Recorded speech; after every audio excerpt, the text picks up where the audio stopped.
the first day sets the tone for the whole school year. That's what I think a lot of people don't realize, is how important a first impression is.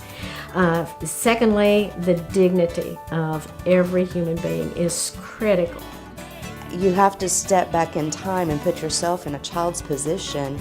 You know, you walk in the first day of school, and because your parents can't afford, you have nothing. You don't have a backpack. You don't have the crayon Crayolas.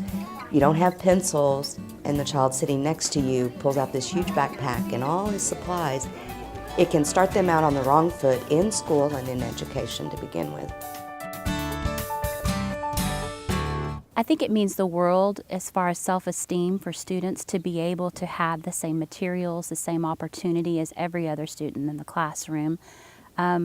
It just instills a very basic confidence from the very get-go that they have what they need, they're going to be successful because they don't have to worry about, do I have the materials that I need to access the classroom. All it took was one person in a matter of minutes to realize that many students didn't even have the basic school supplies to do the assigned work in the classroom. In 1992, gifted and talented teacher Suzanne McFarland was called upon to emergency sub for an Ada first grade class on the first day of school. The children walked in, some of them came in with matching backpacks and lunch pails and maybe even matching socks. And they really came decked out. And then some other little kids would come in with maybe a tablet and a couple of pencils in a Walmart sack. And I thought, this is not the way for those kids to start the school year. And I thought to myself that day that if I ever had a vehicle for changing that, I would do what I could. McFarland immediately discovered there were a few other efforts underway in Ada to provide children with school supplies, but they were small, unorganized, and independent of each other. More importantly, these efforts were nowhere close to meeting the needs of a growing population of disadvantaged children. There is a huge gap in demographics here. There are a wide range of very well-off families, and there is a huge range of very poor families. There is not a lot of middle ground in this community, I don't think. And we see that daily in daily life here, but I think you see it more when the kids start to enroll in school. So there are a lot of children that do without here. Having been a former kindergarten and third grade teacher and looking into the eyes of a student who doesn't have what they need, it's heart-wrenching as a teacher. And so you do reach within your own budget and your own personal money to provide those kids what they need, because you want them to feel success and confidence just like every other student who already has that provided from their family. I think from a child's point of view, I think it's very stressful, even though as adults we don't see it. But for a child to know that he's going to go to school with nothing when Johnny sitting next to him has the school box, the pencils, the pens, the crayons, and he doesn't.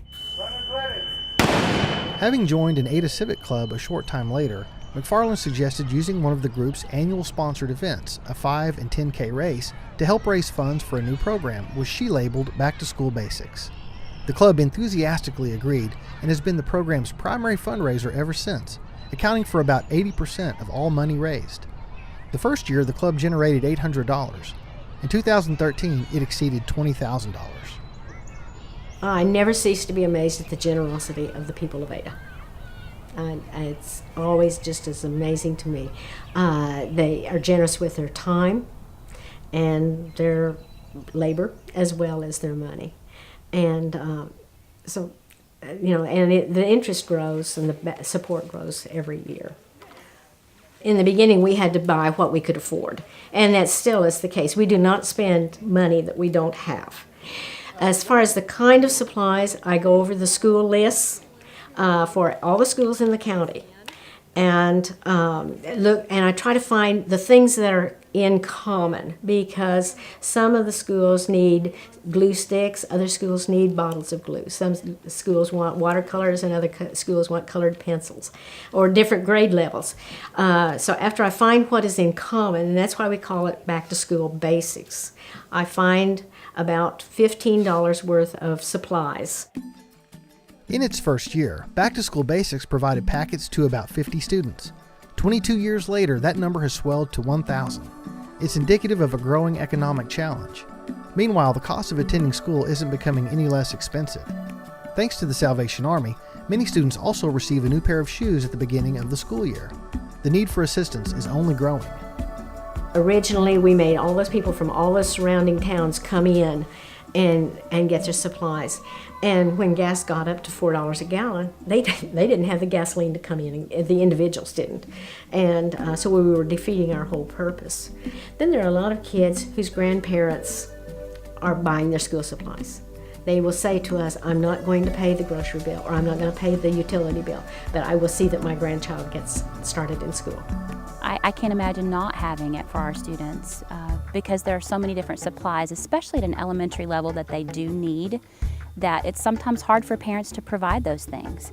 And especially if you have multiple children, siblings, that becomes difficult for families like that. What we find is most of the time, the families that we are serving with Back to School Basics and shoe vouchers during that time of year are a lot of times the same clients that we see throughout the year. Thankfully, there is a network of devoted volunteers and advocates that powers the annual Back to School Basics effort, which now provides supplies for every grade level and serves around a dozen school sites in Pontotoc County. It is a gargantuan task to make sure as many basic needs are met as possible while minimizing costly duplications of time, effort, and supplies. The supplies are wrapped into packets according to grade levels again. We customize them, and according to each school. And each of the school systems kind of has their own way when they want to hand them out and how they do it. But again, what Back to School Basics provides is just the basic set of supplies. The school list asks for 10 packages of paper. Well, we give them 2 or 3. And so if they can go someplace else and get another package, that's wonderful. Sometimes the parents will say, look at the list, and this is what you're giving me. And I say to them, don't worry about it. The teachers say what you're bringing to school is fine. That's wonderful. And if you have another payday and you can add to send another package of paper, or you can send something else, then that's good. You're still getting some ownership in providing your child with what they need, but you don't have to do it all the first day of school. They can't use 3 boxes of crayons at one time. After we've done the initial handout, we take extra supplies and leave them at the schools, because kids come in all year long, many times with the shirt on their back.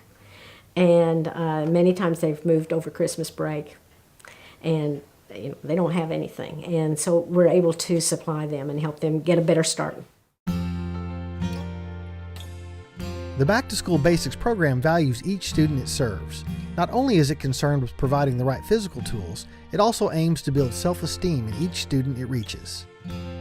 The way that we hand out the supplies is an effort to restore their dignity.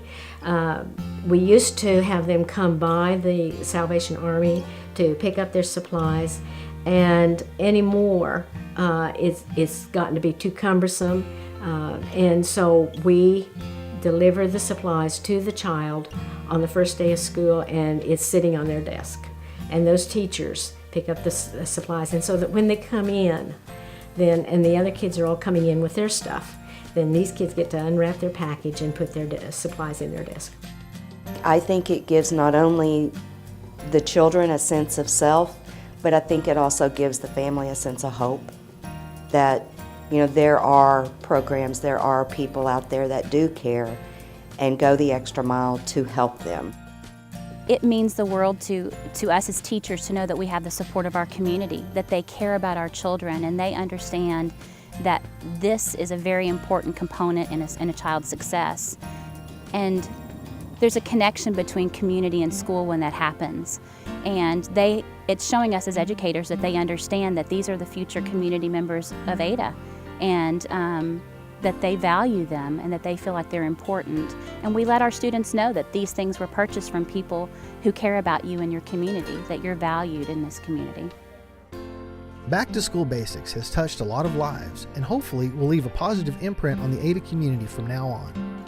It starts with good people who work hard to ensure that local students receive the supplies they need to not only participate in school, but also succeed.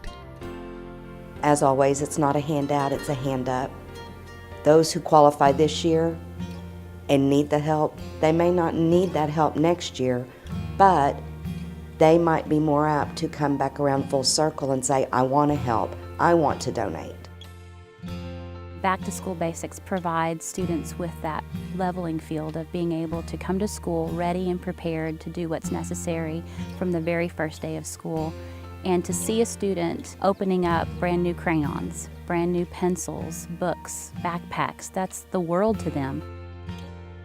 It started out as a dream, and sort of a dream come true.